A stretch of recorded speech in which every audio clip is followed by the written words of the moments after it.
the freedom to worship, the freedom to own land, a life of peace without war and poverty. These ideals drove many Europeans to abandon their homeland and endure the long and difficult voyage to the distant shores of America.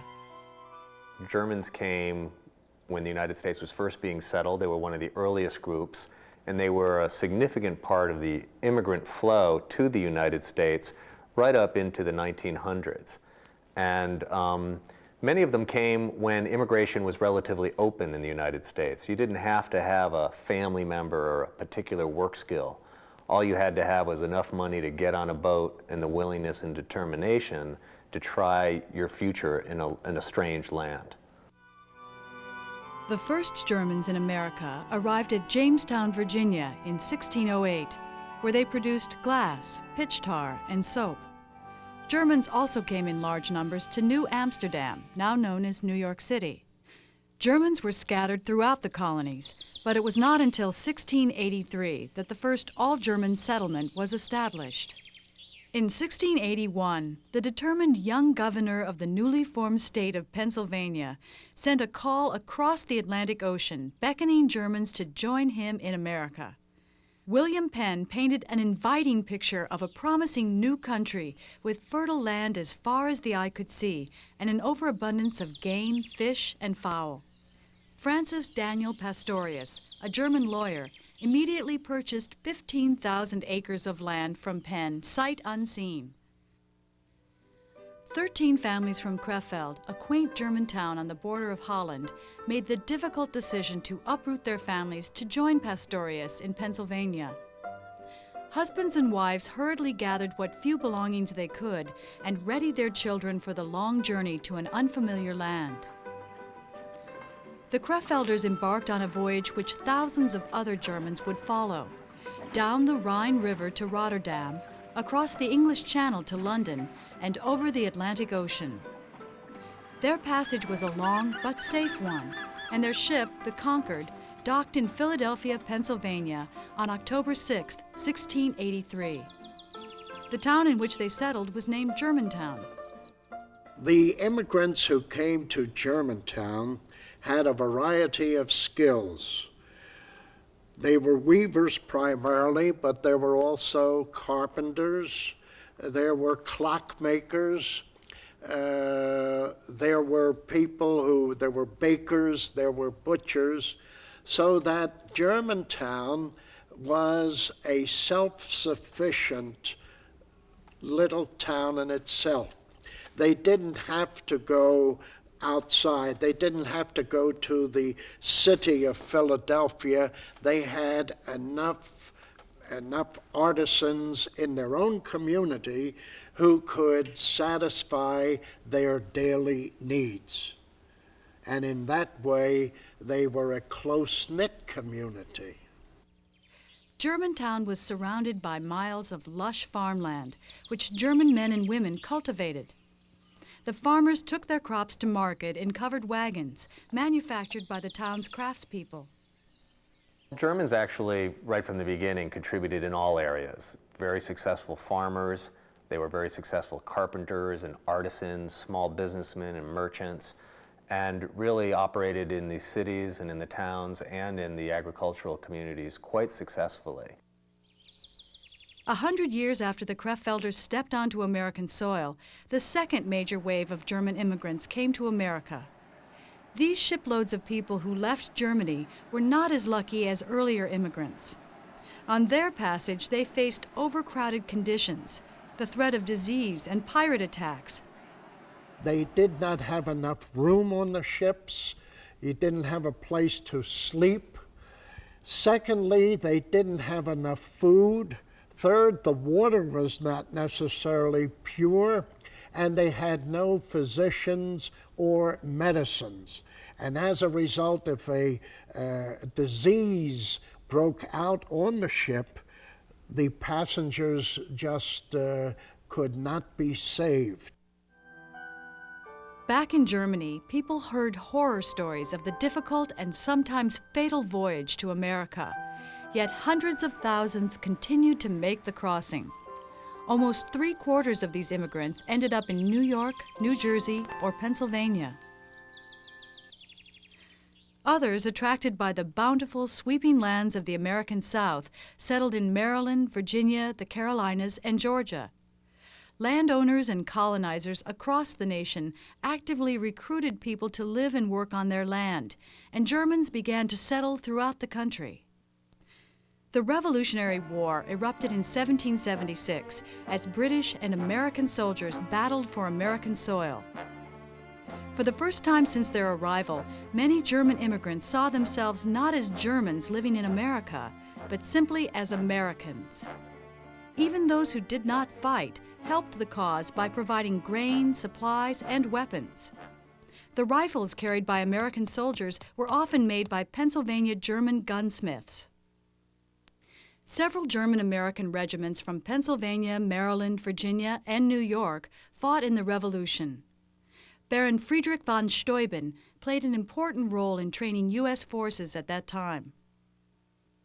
After the Revolutionary War, the new cities of the Midwest offered opportunities and excitement to immigrants hungry for work and a sense of community. Breweries, granaries, and workshops employed skilled Germans. In cities across the country, Germans tended to gather in their own tightly knit neighborhoods. In Cincinnati, Baltimore, Louisville, Chicago, and Milwaukee, half of the population in the year 1850 was German. The Civil War, a bloody and passionate struggle between the American North and South, took place in the early 1860s. The Germans were opposed to slavery from the very beginning. In fact, in 1688, the Germantowners filed the first formal protest against slavery in Germantown. They were opposed not merely to holding slaves, but they also prohibited any member of their community from marrying into a family that had slaves. Germans faced prejudice in their everyday lives even after the Civil War because their language, traditions, and customs were unfamiliar to native-born Americans. I don't think it's right to say that there's something that's normal and something that's not normal, especially when we're talking about culture. Culture is a very personal thing, and it's also something that's not set in stone. It's not something that never changes. Culture is actually a reaction to your world and your environment and the things around you, and culture is always changing. Milwaukee, Wisconsin was one of the few places in America in which the German language and traditions had an accepted influence on the local culture. There were inns, beer cellars, billiard rooms, and bowling alleys, as well as breweries which produced traditional German beer. German Americans also started or transplanted many drama societies, church charities, and business associations. They established singing societies which built concert halls, produced operas, and organized national choral festivals. Germans also introduced gymnastic clubs, which were formed as a means of promoting well-being through exercise. A third wave of Germans immigrated to the United States between the Civil War and World War I. In the 1880s alone, almost 1.5 million made their way across the Atlantic. By this time, the vast expanse of the Great Plains was the only area still available for settlement in North America. The tumbleweed-strewn, barren lands did not discourage the Russian Germans, whose homeland resembled the flat terrain of North and South Dakota. Their success in farming the harsh land established the Great Plains as the source for most of the world's grain. Newcomers who settled in the cities at the turn of the century were not always as successful as those who settled the plains. Industrialization was changing America, and German craftspeople found that their skills were no longer needed. Factory work required the completion of one small task, not a craftsperson's painstaking care. Those who found work were often underpaid and overworked. Women who labored in pickle packing factories, for instance, were given just 1 cent for each jar they packed. This trend led to high unemployment and living conditions that were often miserable. World War I broke out in Europe in 1914. The American government tried for 3 years to remain neutral, but entered the war in 1917 and fought against Germany. Anti-German hysteria swept the nation. German books were banned. German could not be taught in the schools. Prior to World War I, German was practically the only foreign language taught in high schools. But in Texas, for instance, there was a law passed that was on the books till 1938, which banned the teaching of German. By the end of World War I, more than 1.8 million German people had been killed. The German economy was in ruins. Once again, Germans left behind everything familiar and set out for America.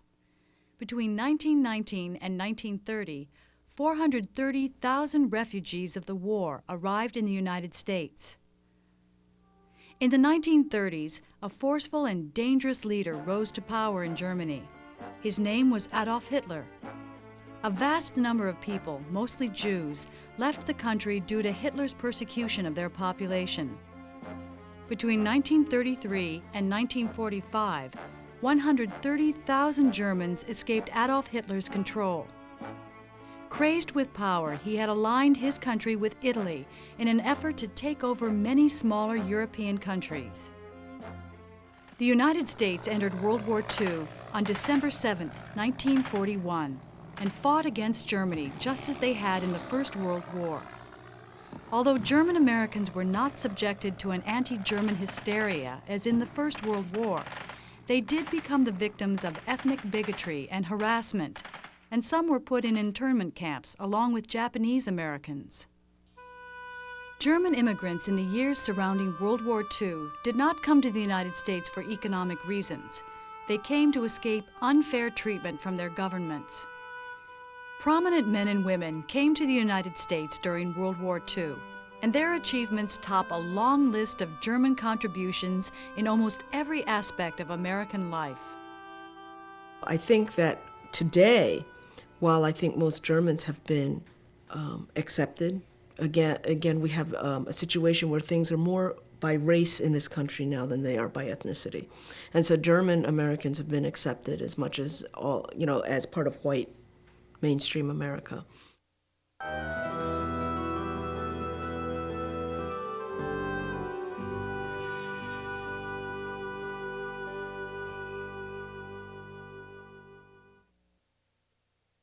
I was born in Lovering, Romania, which was part of Germany 300 years ago. The Russians came in during the World War II, and most of the Germans fled the country and went to Austria and Germany in refugee camps. Well, when my grandmother was little, or my age, she was always on the move, and she never had very much stuff, not as many toys and not as much stuff to enjoy. She didn't have very much clothes either. They only had a little bit and all they could carry. The Russians came and all the Germans left for Austria to resettle. I was put in a camp in Austria for 5 years. From there, they made contact with relatives in the United States, where they had arranged for passage for them and a job for them to come into this country. My life in the United States first was very hard. I could not talk English. That was the hardest things. People try to talk to you, but you didn't understand what they wanted to say to you. When I went to kindergarten, I knew how to speak German only, and it was just not the cool thing to do, is to tell people you were a German American. It was very hard for Germans to be known as Germans because it was right after the war, and you were considered one of the bad guys. So you tried to do your best not to tell anybody that you were German. people just didn't accept different nationalities like they do now. Like my son is real free with that. He takes things to school and kids think, oh wow, that's really neat. Last year I did a report on Germany, and it was like a whole semester report. I wore like my costume, and my friends all thought it was pretty cool. I feel proud to be German American because, and I like tell a lot of people, I'm not afraid to say I'm German American.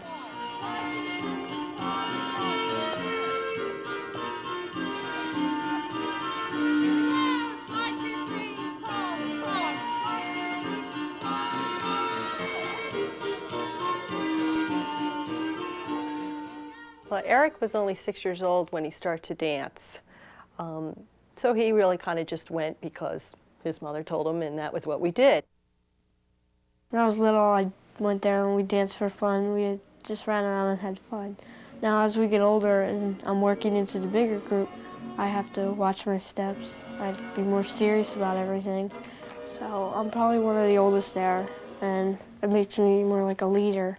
And everybody can watch me, and I can show a lot of the kids how to do it because I've known the dances for a lot longer than they have.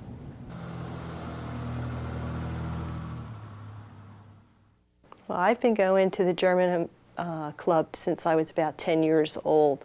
We had a dance group they started.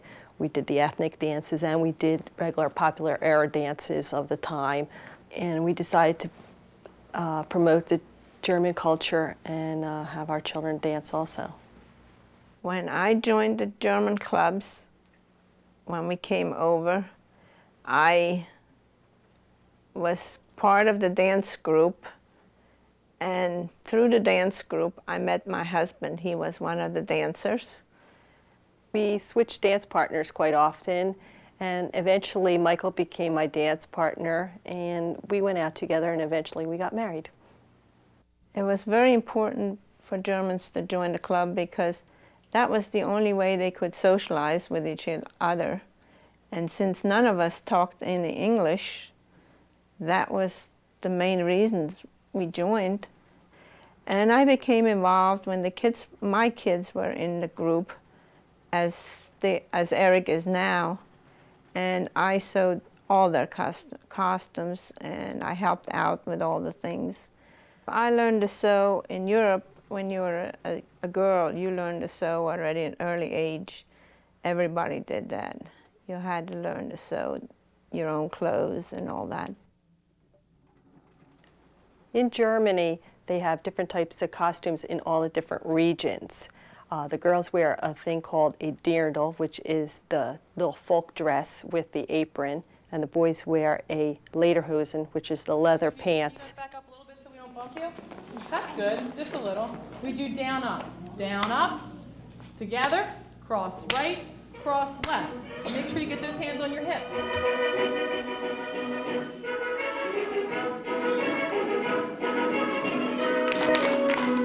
There's this one dance you do called the chicken dance, and you gotta like talk with your hands and you like flap your wings, and I guess you could say you act like a chicken.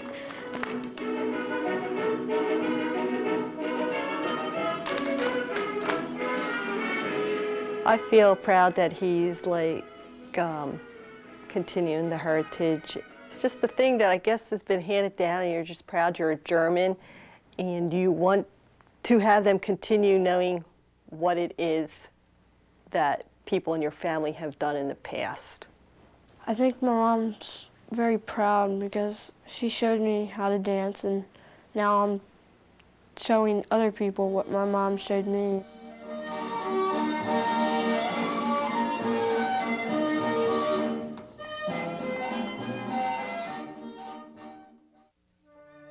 As one of the first immigrant groups to move to America, Germans have been influencing the U.S. for many years. The pre-war tide of refugees carried one of the most famous men of all time, Albert Einstein. In 1905, while working in a Swiss government office, Einstein stunned the world by publishing his revolutionary theory of relativity. To escape Nazi threats, Einstein moved to the U.S., where he pursued his research and taught classes at Princeton University in New Jersey. During World War II, Einstein and another German Jew, Robert Oppenheimer, conducted important research on nuclear weapons. Nearly every American has attended kindergarten, but not many realize that two German-American women introduced the idea to their adopted land.